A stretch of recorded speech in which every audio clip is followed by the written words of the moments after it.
Hi, I'm Dr. Boyce Watkins from Your Black World, and a lot of you know about the trial of Marissa Alexander in Florida, who is facing a lot of years in prison for an incident that involved domestic violence with her husband Rico Gray, and there've been some interesting political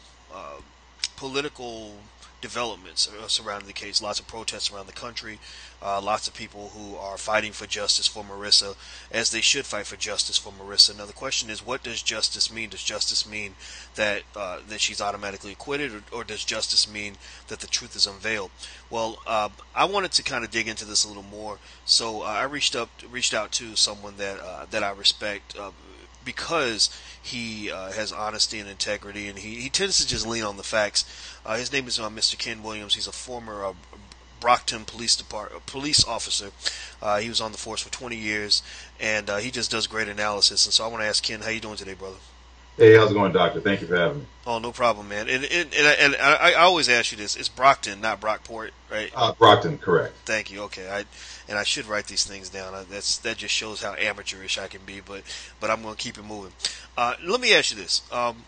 You presented some information to me. You actually presented some evidence, some facts that were going to be presented by Prosecutor Angela Corey in the case of Marissa Alexander, and some of that evidence is in a little contradiction to what the public has been led to believe about the case. Can you tell me about that? Yes. Miss Alexander, I mean, she was at home with her husband. They had two children, ages 10 and 13. When the family had, between the two adults in the home, there was a dispute between the two adults. That dispute led to, at some point in time, shots being fired inside the home. And Miss Alexander was ultimately arrested. She was charged. She was later convicted, and everyone became outraged because of the sentencing was a minimum mandatory of 20 years for her allegedly taking a warning shot at her husband during this dispute. And there's some things that I would like to shed light on that maybe the community is not aware of. I mean, I'm a great advocate for, trying to get the truth out there and facing an injustice, but at the same time, I believe it's important for the community to take hold of good information and not allow maybe rumors, innuendos to surface that overrun the good judgment of the community. So that's the reason why I appreciate you talking to me about this today. Okay, so what is it that, I mean, a lot of people have the impression that Marissa that she was an abused woman who fired a warning shot into the ceiling to get her abusive husband to leave, and that there was a restraining order and she was protecting herself, protecting her children. And that's the story that's sort of presented in terms of the narrative that many people in the community are receiving.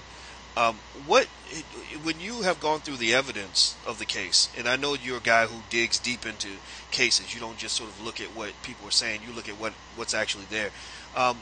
What have you seen that differs from the narrative I just described? Certainly. The state has already prosecuted Miss Alexander in a trial that led to her ultimate conviction. Some of the things that were brought out during that trial was that the two were basically arguing over text messages that Mr. Gray, Rico Gray is her husband, or was her husband at the time. He had seen text messages on her phone from Miss Alexander's Gray's ex-husband, Lincoln Alexander, and that led to the verbal argument inside the home. At some point in time, while Mr. Gray was in the home with his two children, he said to the two kids, "Hey, we're going to get ready to go. Leave the home," basically. So Miss Alexander told him, "You stay right there. I got something for you," basically. It was her words, not... It was, I got something for your ass, right? I got something for you. Please, you just might as well be honest, right? We might as well be honest, right? So she left the living room. After she tells him, "I've got something for your ass," she goes to the garage to where her car was inside the family home garage, which is attached to this home. And she goes into her vehicle, she retrieves a handgun, she then comes back into the living room area where Mr. Gray was standing with the two children. She takes aim, and Mr. Gray's like, no. And at that point in time, she aims, points, and shoots in the direction of Mr. Gray, who has the two children trying to leave the home. The reports in the community are that the Miss Alexander fired into the ceiling, when in fact the state has presented evidence that the trajectory of the bullet was 5 feet 8 inches off of the ground, wall level. It penetrated that wall where Mr. Gray was near, went through that wall, and then the projectile lodged itself in the ceiling in the next room.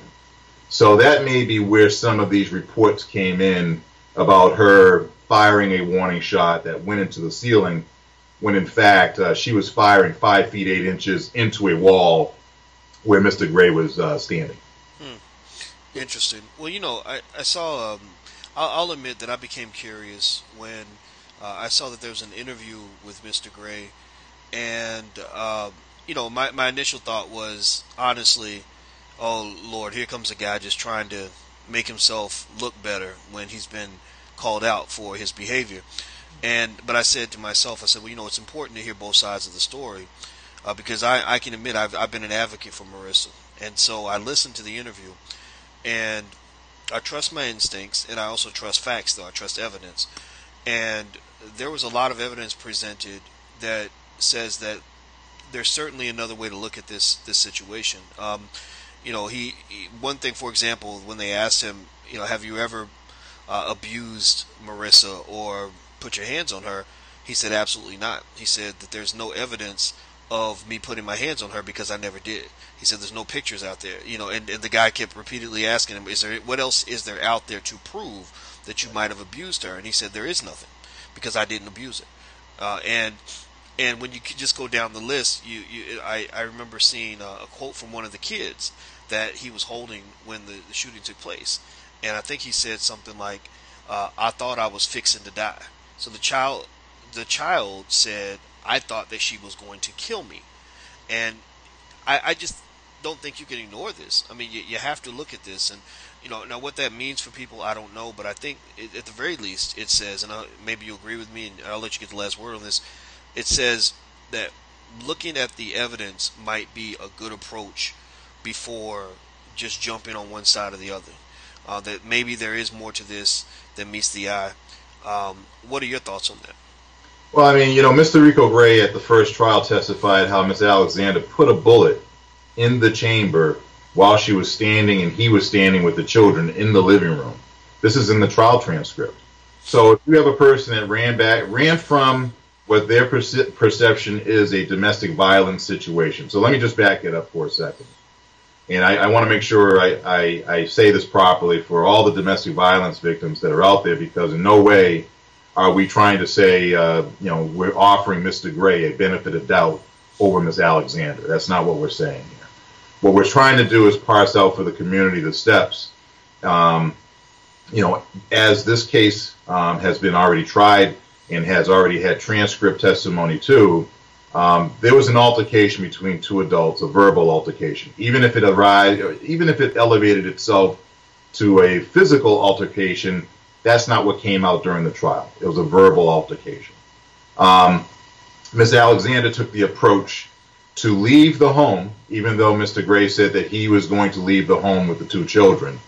She took the approach to leave the interior of the home where the two children were and Mr. Gray was, to go into a garage area to retrieve a gun and then re-enter that area. And by taking a bullet while standing in the living room, putting it into, chambering a round into the gun, that's premeditated at that moment. If you start to go and parse this out in baby steps and think about her actions, his actions,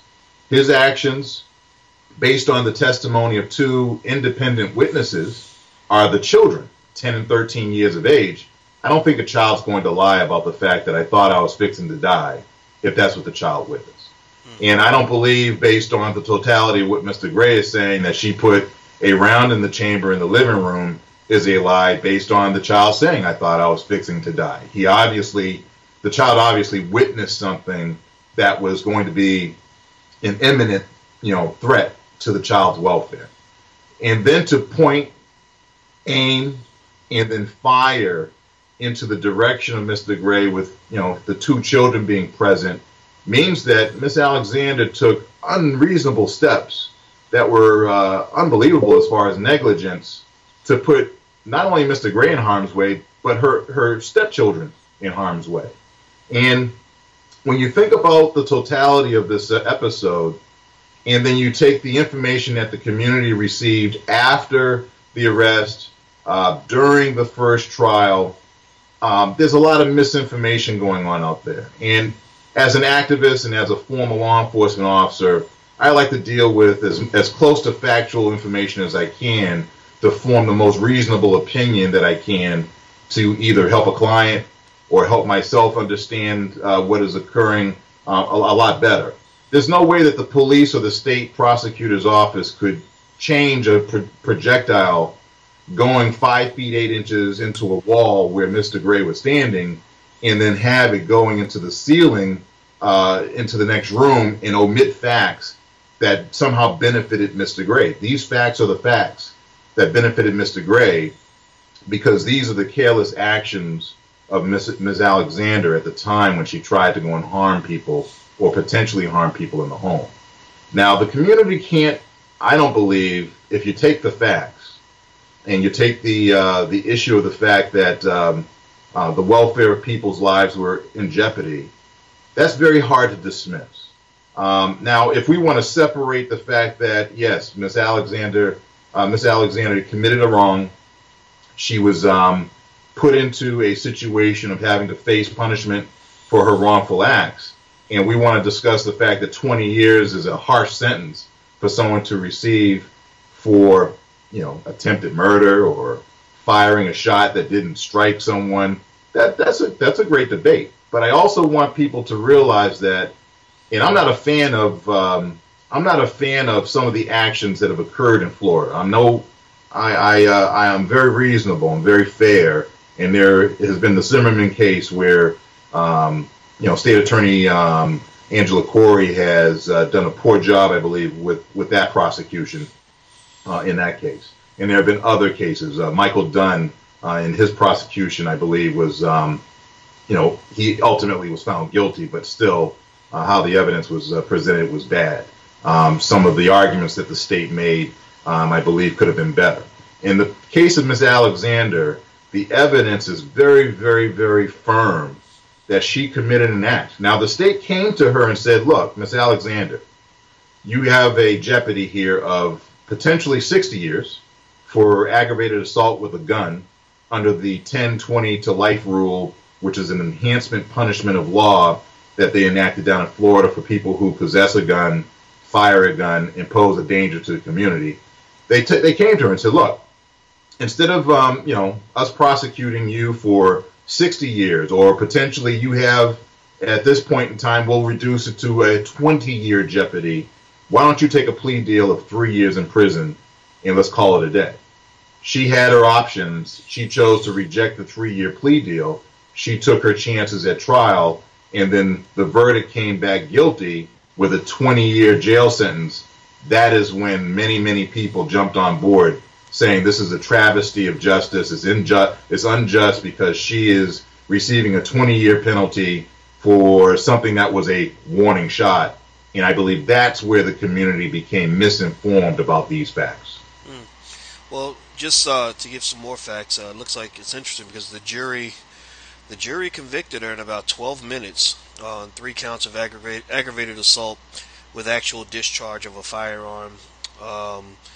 Also, there was a situation where it looks like she hit Mr. Gray in the face, and there's pictures of him where she had punched him in the eye. He called the police, and they have actual evidence of of him doing this, and actually it says that this happened in December 2010 After. while she was out, yeah, while she was out on bail for the shooting.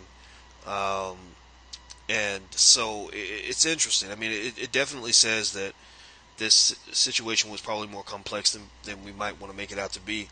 Um, and what I would just say to people is, don't just take our word for it. Go look at the evidence. We're going to put some links in here with next near the video, so you can take a look for yourself and just make your own decision. But one thing I will say is that I personally can't get behind something when the facts don't add up to me, don't make sense. So I want to say thank you very much, Mr. Williams, for your time. I really appreciate it. Thank you again, Doctor. Absolutely. Everybody, this is Mr. Ken Williams. He is not just a former police officer and just an awesome expert witness, as well as an amazing commentator. He also runs a company. The company is called K-Will Services, right? KWillServices.com. There you go, KWillServices.com. So if you want somebody that can help you, and you just work trials, or you work other things? Excessive force, wrongful death. There's a case in Florida that I'm working right now, the Rodney Mitchell wrongful death case against the Sarasota County Sheriff's Office. I've also assisted Kenneth Chamberlain Jr. in the state of New York with his attorneys who are representing the Kenneth Chamberlain estate on a wrongful death case against White Plains Police Department. There are a number of cases that I have assisted in the background with plaintiffs. There you go. So if you need someone who's competent that can help you in situations like the ones he described, then you should go to kwillservices.com. I speak to Mr. Williams all the time because I know this man is all about the facts, and I respect him for that. So thank you very much, Mr. Williams. I appreciate it. And thank you all for checking us out at yourblackworld.net. And until we meet again, please stay strong, be blessed, and be educated. We are gone. Peace.